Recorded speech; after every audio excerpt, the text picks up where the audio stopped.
समझ लेते हैं, व्यवसाय में अगर आप सफल नहीं हो पा रहे हैं तो आपको क्या करना चाहिए? जिस तरह से अर्पिता नौकरी के लिए शनि जिम्मेदार है, उसी तरह से व्यापार के लिए एक ग्रह अगर कोई जिम्मेदार हम समझें तो वो है बुध। बुध को बेहतर करके हम व्यापार वाले पक्ष को अच्छा कर सकते हैं, और कुछ हद तक इसके लिए शुक्र भी जिम्मेदार है।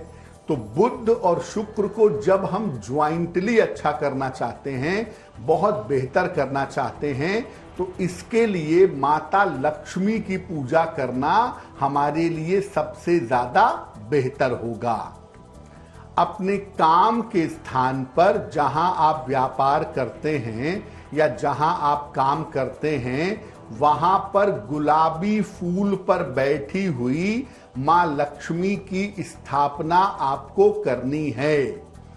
गुलाबी कमल के फूल पर माता लक्ष्मी बैठी हो, उनके हाथों से धन गिर रहा हो, ऐसी माता लक्ष्मी का चित्र या मूर्ति लगाइए।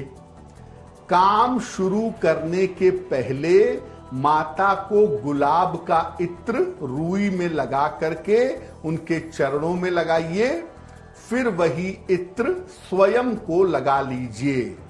आपको व्यापार में अवश्य ही सफलता मिलेगी, और ऐसा आपको रोज करना चाहिए। जब भी आप अपने व्यापार की जगह पे जाते हैं, काम की शुरुआत करते हैं, उसके पहले मां लक्ष्मी को इत्र अर्पित करके स्वयं को इत्र लगा लीजिएगा। निश्चित रूप से आपके व्यापार के मामले में आपको लाभ होगा, व्यापार की स्थिति बेहतर होती चली जाएगी। बिल्कुल, तो कुछ इस तरह से आपको करना है जिससे अगर आप व्यापार में कोई अड़चन आ रही है या नया व्यापार आप करना चाहें तो आप इस तरीके से पूजा अर्चना कर सकते हैं। अब आयु रक्षा और स्वास्थ्य लाभ के लिए पंडित जी क्या करना चाहिए? ऐसा दुनिया में मानते हैं और हम सब जानते हैं, हमारी मैथोलॉजी कहती है कि जो संहार के देवता हैं वो भगवान शिव हैं, और दुनिया में आयु की रक्षा के लिए जिसकी सबसे ज्यादा पूजा होती है, या स्वास्थ्य के लिए जिसकी सबसे ज्यादा पूजा होती है, छोटी हो या बड़ी हो, वो भगवान शिव हैं। तो अगर आपको अपनी आयु रक्षा के लिए कोई पूजा करनी है, या अपने स्वास्थ्य को आपको बेहतर करना है, आपके स्वास्थ्य में दिक्कतें रहती हैं, या कुंडली में ऐसी दशाएं चल रही हैं जिसमें आपकी आयु पर संकट है, तो उसके लिए आप भगवान शिव की उपासना करिएगा।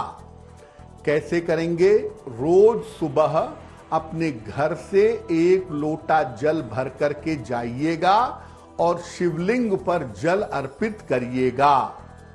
इसके बाद नमः शिवाय का जप करिएगा। ओम नहीं लगाएंगे, केवल नमः शिवाय।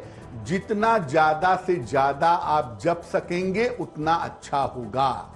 तो रोज सुबह 1 लोटा जल शिवलिंग पर चढ़ाएंगे और इसके बाद ज्यादा से ज्यादा नमः शिवाय का जप करेंगे।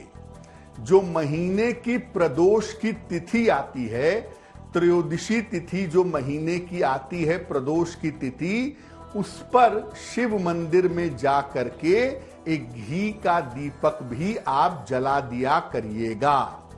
तो रोज सुबह शिव जी को जल चढ़ाइएगा, रोज सुबह नमः शिवाय का जप करिएगा, और महीने में जब प्रदोष की तिथि आएगी तो शिव जी के मंदिर में घी का दीपक जलाइएगा। ऐसा करने से आपके आयु की रक्षा होगी और आपका स्वास्थ्य लगातार बेहतर होना शुरू हो जाएगा।